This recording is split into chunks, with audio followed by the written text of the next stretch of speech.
Brian's title is President, COO. But, you know, when I ask people, Brian, I've known you forever. We've not really sat down on stage together. Yeah. First of all, welcome to your very first Goldman Thank you. Sachs It's great to be here. Communacopia and Technology Conference. And it feels like I've known you forever, since the beginning of time, since the Not that old, Kat. But time's very transient, right? Yep. So I think I saw you at the very first Dreamforce, Yep. 2002, I think 2002 or 2003. And finally, this is the day that we get to host you, so thank you for coming. Yeah. And if you happen to do your due diligence on Brian, I think you'll hear a term, presidential. So you've been termed presidential, and also people said that you're the kind of guy that will run through a brick wall for. So Yeah. I don't know how you developed that reputation, so whatever, it's fantastic. Well, thank you for that. So good to have you here. A quick introduction. How long you've been at the company? I think it's 25 years? Yeah, no, 24 years at Salesforce. 24 years tomorrow, actually. Congratulations. Yeah, thank you. Yeah. Currently operating as the COO of the company, running sales, our service organization, support our success teams, alliances, and channels, and recently took over our HR function we call employee success. IT, CMO now works for me, just hired a new CRO, so a lot of functions around the business now rolling up through the COO. That's great. The only thing that doesn't report to you is financials, right? Well, product too. Okay, yeah. David Schmeier runs product, and Amy obviously is the CFO. Yeah, correct. Yeah, excellent. Yeah. So Brian, let's talk a little bit about what has happened the last 12, 18 months. So with that in mind, as you march forward, we can talk about the past a little bit, but I'm more curious to see how, since you've been at the company for a very long 24 years as of tomorrow, how do you see the next 4 to 5 years playing out for Salesforce? Great question. Hard to see beyond the next couple of quarters here. We've seen a lot change in the last 12 months, obviously, at the company. Our focus is going to continue to be on customers. We're going to put the customer at the center of everything that we do. Obviously, we're very excited about where we're headed from an AI perspective. Big investments that we're making on the AI front, but also making big investments in data as well. Very important that we start with the very complex world of data so that all of your AI that layers on top of it can be as effective as possible. So hard to see 5 years out, but I know if we are sitting here 5 years from now, I would hope that our customers would be depending on us more for delivering technology to help drive their efficiency and growth, and that we'd have even deeper trusted relationships, even more than we have today. And so that would be my hope for 5 years from now. Okay, you're welcome back in 5 years. Thank you. I'd love to come back. And in the intervening period as well. Perfect. Yeah, many have asked me, so why are you doing your conference like right after Labor Day? I tell them, you got to ask Brian Mellon why, because your Dreamforce conference is next week. Yeah, it's unbelievable. It's next week. Yeah. Can you tell us a little bit about Dreamforce? Not that it was something I had in my mind, but just since we're the topic of Dreamforce, what can we look forward to next week? Yeah, Mark called it the biggest AI event of the year. We're going to have some of the greatest minds around AI in the world joining us for Dreamforce. And so we're excited to tell a story. Many of our customers are looking for us to help guide them. We want to be a pioneer in the AI space, and we're doing that next week. Very focused on the trust element of AI, and you'll see that threaded through the entire conference, ensuring that we are delivering on the expectations our customers have for us around being the most trusted enterprise in the world. Excellent, excellent. So let's talk about the macro picture a little bit. Our chief economist, Jan Hatzius, presented yesterday. He lowered his recession odds from 20% to 15%. He's been largely constructive on a soft landing. In fact, we're going to call it a software landing. That's patented in case some of the sell-side firms are listening to this. Software landing is Goldman Sachs terminology. So he's been calling for a soft landing. And given your perspective, and you practically talk to the whole world, I mean, you have a customer base that's one of the largest in the industry. What do you observe to be customer behavior with respect to spending on technology? It looks like the recession that everybody's been waiting for, it seems to be dodging us. So when are customers going to wake up and say, I need to do the right thing? So where are we in that cycle? Well, I'm not an economist. I'm thrilled to hear that that is a possibility, that we're seeing less likelihood of a recession coming our way. Based on my experience and what we've seen over the last couple quarters, we're seeing the same tough environment that we face, very measured environment in the markets out there. Deals that we used to get done would sort of sail through the process, constrained, more deal approvals, more layers to get through, smaller bites at the apple on the transactions. And so we're factoring that into all of our guidance going forward. I hope you're right. We have to be a little bit thoughtful about how we're guiding for the rest of the year. And so we're predicting that sort of same for the second half of the year. If I'm wrong and we're wrong, then great. It's upside. But for now, we have to be thoughtful about what we're doing. We've changed a lot of the way that we operate as an organization, knowing the environment that we're operating in, obviously. And so our sellers being much more thoughtful about justifying spends, very value-oriented in the way that we're selling. We're making all the enablement changes that we need to, and having good impacts. You saw the results. We're happy with where we ended up in the quarter, but it's certainly harder out there than it was, say, 18 months ago or 2 years ago. And so my view of it is sort of stabilized, but still very difficult to be out there. Not any better, not any worse. Okay. We got to continue to operate in that market. Stability is good. That's what we've heard from a lot of other management teams as well. So what are customers saying about their budgets for calendar 24? I mean, I think everybody's trying to figure out how they take advantage of AI. My guess would be many of them are looking to sort of, in their same envelope that they have, find ways to spend in this AI world. We're very hopeful that will happen. Budgets on software, again, probably stable to what they're doing. We see many CIOs are saying we want to invest in AI, we want to invest in data strategies. But many of them have also told me that their budgets haven't gone up. So it's a trade in an envelope on an existing spend that they're going to have to find dollars to spend to go make it happen. Got it. Yeah, and maybe I'll jump in here. Gillian Abtalovich works with me on Salesforce. Yes, hey, thank you so much for spending the time with us. We really appreciate it. And so to jump in here around AI, I think it's a great segue to talking a little bit about the AI Day that Mark and you and the team hosted a few months back. And maybe talk to us a little bit about the customer conversations that you've been having since then. How are they thinking or framing that productivity unlock that they can reach? And maybe what are the hesitations or even technological challenges that they're facing? Yeah, it's a great question. Every conversation we're having with customers these days seems to be anchored in AI. Everyone wants to take advantage of it. Two things that I think are top of mind for every CIO and CEO that we're talking to. Number one, is my data in a place where I can take advantage of it? And have I managed it appropriately from an architecture perspective over the many decades that we've gathered data?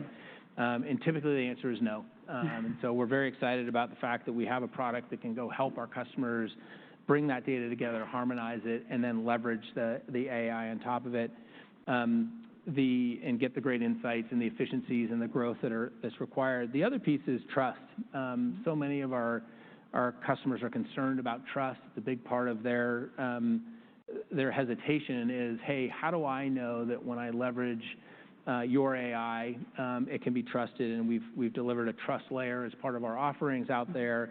Many of you know trust is our number one value as a company. It's how we started the company 24 years ago, now 25 years ago, I should say.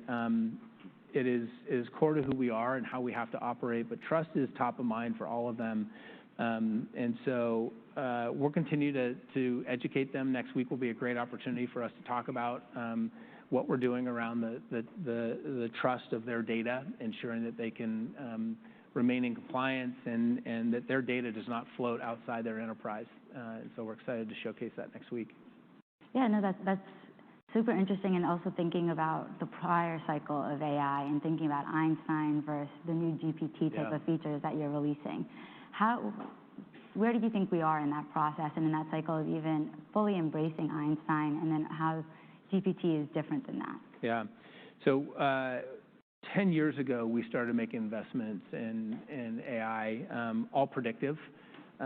We do 1 trillion transactions or predictions a week for our customers today.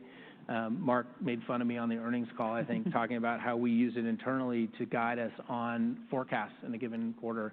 All the inputs around our pipelines, close rates, geographies, products that we're selling, size of deals, all inputs to our predictive Einstein product that gives insights to where we're going to land in a particular quarter. That's been part of our offering, embedded in our technology on the sales and service side, marketing for over a decade. We're very proud of what we do there. It's very exciting to see who's more accurate, me or the Einstein guidance in any given quarter. And who has won it so far? It depends. As Mark would tell you, that he called me a sandbagger on the call, which is an indication of what he thinks about the Einstein capabilities. But that's always been part of who we are, and I think the next generation will be very interesting as we start to deliver generative AI. We see so many use cases out there in the customer base where they're going to get tremendous efficiencies from what they do. I'll give you an example of things that we're talking about internally, where when we use generative AI as an example and customer adoption of our technology, unbelievable that we can see all the insights, all the signals around how our products are being used, and also leverage things like, hey, is your client showing up to events, and know that information about them, give predictions around the health of a customer. In the future, could we also be generating a success plan, a proactive outbound to a customer that says, you should take these 15 actions based on our information that we see in the way that you're using our technology, automated, for our SMB customers where we can't dedicate resources today? Could we do that through a generative effort that drives better outcomes for our customers, higher success in the use of their technology, better efficiencies and growth, and also better results for us from a retention perspective? And so we're very excited about the use of generative. We think internally we can use it, and many of our customers will be leveraging the technology to drive results for their customers. So on that, the internal use cases, how have you deployed your own technology, and what are the kind of, because you're the ultimate test case, right? Well, we're deployed, as you know, we released our product on July 19th for Sales GPT and Service GPT, and so everyone wants to know the results. We're still early innings. It's not, we don't have a ton of deep knowledge yet, but we're seeing some efficiencies in the sales organization right now around email generation, on the service side, case resolution happening very quickly. Even on our engineering side, seeing some efficiencies in the way that code is written. And so we're already seeing the benefits of our own technology there that's being leveraged inside Salesforce. And how about the marketing domain? Is there any efficiency, productivity gains? Of course, there will be many there. Just released. In fact, I don't know if it's released or coming out at Dreamforce. I have to go back and check, but it's either been just released or will come out next week. Content generation is an example, more personalized email that's being launched. There's a lot of great use cases on the marketing side. So Brian, which brings us to a more of a macro question, the effect on the labor market. I mean, have you thought about whether this efficiency gain might actually work the other way and constrain the number of salespeople and marketing people, and service people? There are a lot of people who are in this camp of, hey, how many heads do you take out of a business? I run our call center. The gentleman in my organization runs a call center for Salesforce, and I've never seen a call center that was over capacity. In fact, almost every single one of them is under capacity. I actually think we can automate a lot of work. A lot of the generative can happen within the call center, and the people that you have end up adding more value, doing more complex work. The work they're doing is more fulfilling for them, in my opinion. I'm not a big believer in the next year you're going to see completely autonomous call centers and no one's in these call centers. I think humans will always be in the loop, particularly as it relates to our world of customer success, empathy that we show to our customers, judgment that has to be used in engagement with your customers. I think we have a long way to go before we see a completely autonomous call center in the world that we operate in today. Got it. And touching on that really quickly, just pulling on that thread around productivity and seat-based and thinking through the go-to-market for these generative AI solutions, right? So, they're not necessarily just out of the box. Maybe some will be, right? But I think that it would be helpful if you walk us through the Data Cloud and the other components that will really unlock that productivity and the usability of that within Salesforce. And I also think you're using maybe some consumption element to the seat-based. Yeah. How is that different from the other core products that you've been going to market with? Yeah, the pricing models are going to have to change and shift a little bit as we get into this generative world. We don't exactly know how the products are going to be used. What are the use cases? What is the demand going to be for the generative products? Again, we're early innings here. We've designed a pricing model that is fixed-based. You pay for a certain amount of licenses to get the technology, and then there'll be a consumption component of it as well. I think all of you know, the cost of delivery of some of these technologies is very high, and you have to make sure that you're managing the cost side of the equation as well. And so we want to make sure as our customers derive tremendous value from it, and they're using a lot of your CPU power that you're ensuring, GPU power, you're ensuring that you're able to monetize that through the consumption models. We have many consumption products today. As an example, our commerce product is consumption-based. MuleSoft is a great component of our C360 offering, is consumption-based. So we have models today that we can leverage and great learnings from those. So we're early and we're learning. We're taking a lot of input from our customers right now around these use cases, how they want to be leveraging the technology, and we want to make sure we have the agility and flexibility to meet their demands with the pricing structures going forward. All right, back to me. Thank you. How does that change the go-to-market, the shift towards consumption? Does it introduce some new complexity, or is it going to be less friction? I mean, it's sort of interesting. I've gotten the question a couple of times around, hey, in a world where you're consumption-based, do you need to move and design different go-to-markets? Our orientation around customer success has always been there. Adoption has always been a core part of how we orient to our customer engagement. Consumption is obviously a component of customer success. Yeah. If you see the consumption going up and to the right, then you're driving value for your customers. Yeah. And so we believe that these products are great add-ons to the existing footprint our customers have. I'm excited about the fact we can go sell these Einstein products, these AI-based products, GPT-based products, to our customers who use us for sales and service and marketing because it's in the flow of work. Okay. We believe that the engagement model, the insights, the actions that will be taken will happen in the sales environment, in the service environment, in the marketing environment, and kind of where the customers want to see the insights happening. And so we're very bullish on our strategy around multi-cloud. We've got many strategies around growth. Industry is obviously a big play for us. International is a big strategy for growth.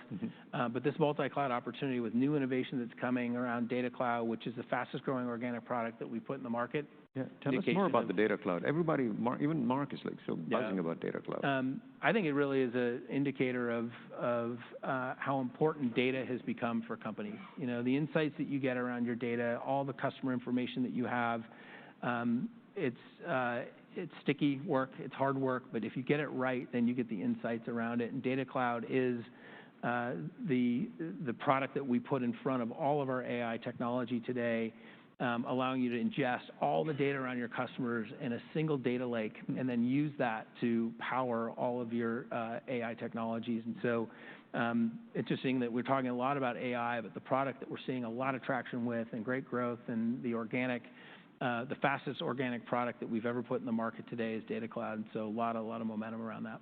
And just what you said, there seemed to be a little OpenAI, some Snowflake, some Databricks, and some Salesforce. So that's fascinating. I listened to Frank Slootman and Jensen Huang do a fireside chat a month ago or so at their conference, and they were talking about the value of structured data in an AI world, and when everybody's excited about generating poetry and images and what videos, whatnot. I think the takeaway from that discussion was structured data is where really it's at, and there's so much value in the structured data. How do you guys think about I've always been fascinated by my view, and perhaps you'll agree, that you have probably the most valuable data on the planet when it comes to purchasing intentions, commerce. It's real transactional data, not intent necessarily alone. So how do you think in AI world the company can leverage the treasure trove in conjunction with all these new technologies that we're working with? Well, we're about to find out.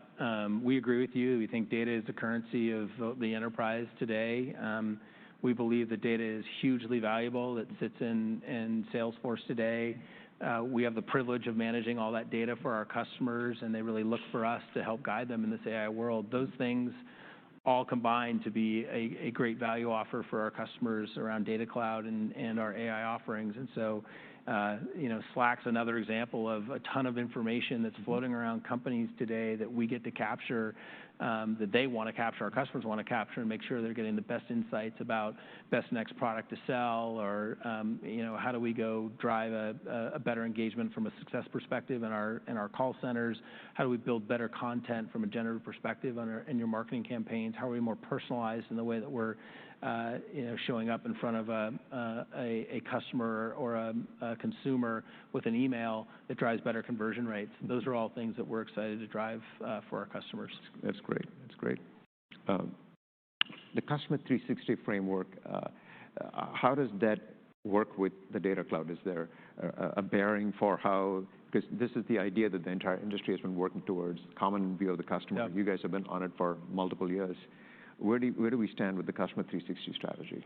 Well, it's the beautiful thing about the one, I think you heard us talk on the earnings call about more on core. We're bringing more of our technology on a single platform, our core platform, Marketing Cloud, Commerce on core, along with Sales Cloud, Service Cloud, our platform, to get that single source of truth around the customer. We want to put the customer at the center of everything, all the data in the center of the C360, and Data Cloud becomes a repository of all that data. Got it. It doesn't mean it's just the customer data that we store either. We're seeing more and more customers bring in data from outside Salesforce into Data Cloud to have better insights around their customers, ingesting data from their financial systems, purchasing systems, whatever it is. We're seeing extreme amounts of volumes of data coming into Data Cloud, and it's all on the single platform. Wow. Single platform, so that data is readily available for any AI strategy that you have. That's fascinating. Can you tell us any example of a customer that's using the Data Cloud at scale? And you don't need to mention the name, but you can anonymize what. Give us some feel for the scale of how this thing is working. Well, I'll give you one. Salesforce is using Data Cloud extensively internally, and I'll give you the context of it in the lens of our motion around customer success has always been super strong, as I mentioned earlier, and we think we should be capturing more and more data around the use of our customers' use of our technology, how often they're showing up at our events, how many resources they have trained, what features and functions are they using, are they not using, to develop what we call a health score. There are thousands of pieces of data that we can know about our customers that get us better insights into driving adoption and retention from those customers. It's a model that we've been building actually for the last six months, and now getting the insights. We're going to launch at Dreamforce next week. Health scores for every customer that then they can action and get insights from Salesforce automatically around ways that they should be driving better consumption of our technology, more adoption, and what strategies they should be employing to get better outcomes from the product usage. A product that we did not have a year ago, now adding value to our customers and everyday interaction, and very exciting opportunity for us. That's great. Now, I want to get to the street's favorite topic. Maybe not necessarily for someone who has been in go-to-market all their life, but margins. Yes. Let's talk about margins, a little margins. You guys have done an amazing job. I mean, it's unthinkable how quickly you've gone from 20 points of margin to 32 points of margin. Yeah. So that must have resulted in a lot of change as you went down a path that you've not been. Tell us a little bit about what the transformation has been like, both positives and negatives, and we can talk after that, the path forward as well. But yeah, I mean, obviously you go through a process of structural change. The restructuring that we did in the first part of the year was difficult to go through. Not a fun process to live through. Necessary. We had to get it done, and the structural changes that we will have going forward, we sort of put that in a bucket of short term, the work that was done the last couple quarters. And then we have some long-term structural changes that we're making inside the organization. An impact to the organization, no doubt, impact to our culture, but I feel like we're in a very good place right now. The organization is very inspired by the fact that we have a vision around AI really driving sort of the excitement in the company in new ways. And so Dreamforce, a culmination of that next week. But as we think about the structuring, we really look at it through 5 lenses, which is one, how do we make decisions around profitable growth and productivity in the organization? Very important that this sort of guides us is everything that we do is around profitable growth. Kash, you've been around us for a long time. We used to talk about growth. We're now talking about profitable growth, an important strategy for us. A prioritization around our product offerings. How do we make sure that we're prioritizing the products in the lens of profitable growth as well? How do we continue to look at the long-term structural changes that we need to make in restructuring this organization? Short and long-term are important. We're making decisions, really core decisions each and every day with margins in mind. This is decision-making around the organization around trade-offs in an envelope. Do we invest in this? Do we invest in that? Is an important part of how we want to operate. Obviously, we want to have better relationships with all of our shareholders and, importantly, stakeholders as well. How do we make sure that we're driving great relationships with all of you out there, that you understand our strategies, where we're going, our focus on top and bottom line growth as an organization? And then finally, we want to, Mark added in this last earnings call, we want to be seen as an AI pioneer. How do we continue to drive this business forward? We've got a lot of work to continue to do and leveraging automation around this business. I talked about some of the work we're doing in Data Cloud, but there's a lot of manual processes that we continue to automate in this business. I think there's pricing and packaging changes that we can make that can drive better efficiencies in the organization and better.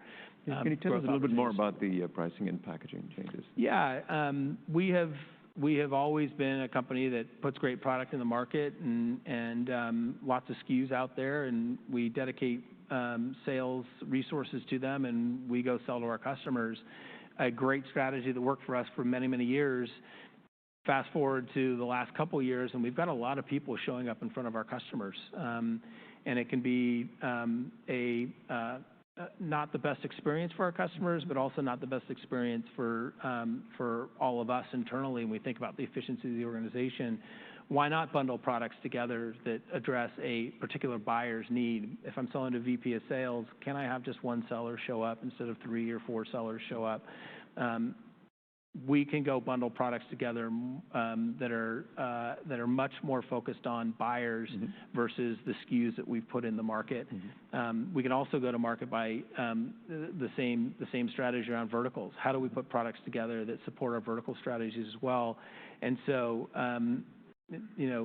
my view, big upside, and as we think about going forward, is we package products together that are highly adjacent, that are needed by a particular buyer, and we just go sell them in a single bundle in one single motion, not 5 different selling structures. So selling motions. So that's really where we want to get to in a structure that we'll launch in the year. It's not used to that P times Q make the transition. Do you think everybody makes it, or some people make it, and you have a lot? Yeah, I mean, I think we're all aligned to what we need to go accomplish. I think we're, product teams, the finance teams, the selling teams, everyone understands what we're trying to accomplish. Great outcomes for our customers, great outcomes for our investors, great outcomes for us. These things seem pretty easy to get aligned behind. Not too hard to go out and make those changes if you're solving for customers, investors, and ultimately Salesforce. So won't be too difficult for us to get through it. Got it. And before we open up to a couple of questions from our investors, I also wanted to ask you about the boomerang. You have a CRO who's not a new CRO. You have a chief of staff who's not a new chief of staff, and you have a CMO who's not a new CMO. It's funny that when I didn't realize that Ariel had left Salesforce. He would come back in his capacity as an AWS executive. I never felt that he left, but he left, but he's back. Yes. So talk to us about how you have 2 important functions that report into you. You've seen coming back of the old guard. How does that feel? How does it feel to the company, and how are customers reacting, or partners reacting? Yeah. What's the vibe like? I think the vibe is great. I'm excited to bring back people who understand who we are, understand our culture, want to be back at a company because they see the future is so bright. You know, Ariel's a good example of someone who went to AWS, big company, big scale, ran all of marketing for them, then left and went to Oracle, big company, big scale. He sees Salesforce as the future of where he wants to you know, spend his time in his career. That's a great sign for all of us. A great sign for you know, our existing employees. A great sign for our investors that people want to be part of this organization. That this is a fast. The margin piece of this has been hard for us to sort of get through. We're through it now, and now we're in this vision for where the future is going to take us. And so we're very excited about the opportunity to bring back, you know, these boomerangs. It's an indication for all of us that it's the place to be. You said that we have a bright future. Just want to expand. I'm not going to use the expression double click and segue, but I'm intrigued by that. So why do you feel the way you do about the future of the company? You know, 24 years in, I still have a lot of passion about being at this company. Core values of the business remain very strong and consistent over the many years. This vision for where we want to go, the opportunity we have to make a huge impact for our customers, our vision for becoming the most successful enterprise software company in the world, it gets people inspired. People want to be part of a winning team. And it's why we're seeing so many people come back to this organization right now. It's great. Fantastic. Any questions from you guys? We've got 3 minutes. Yes, there's one raised hand here at the center of the hall. Before the mic gets you can just speak up and I'll try to.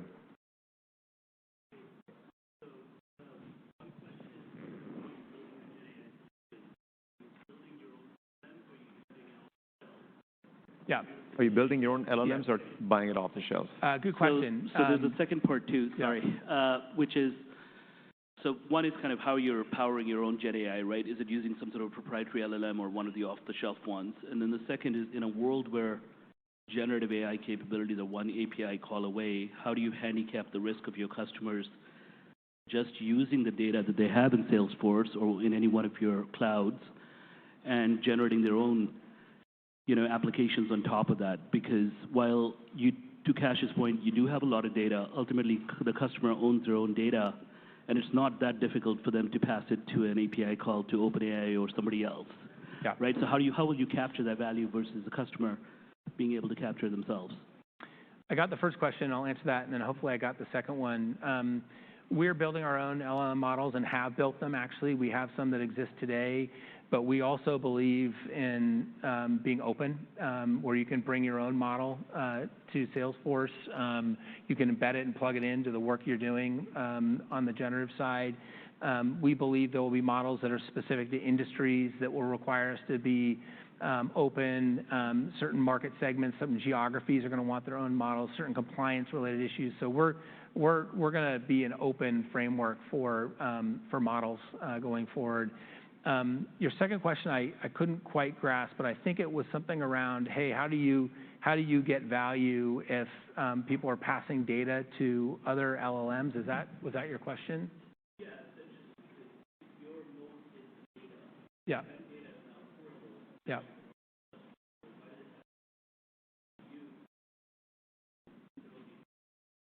Yeah, I think it's a good question. Again, I go back to where's the action happening?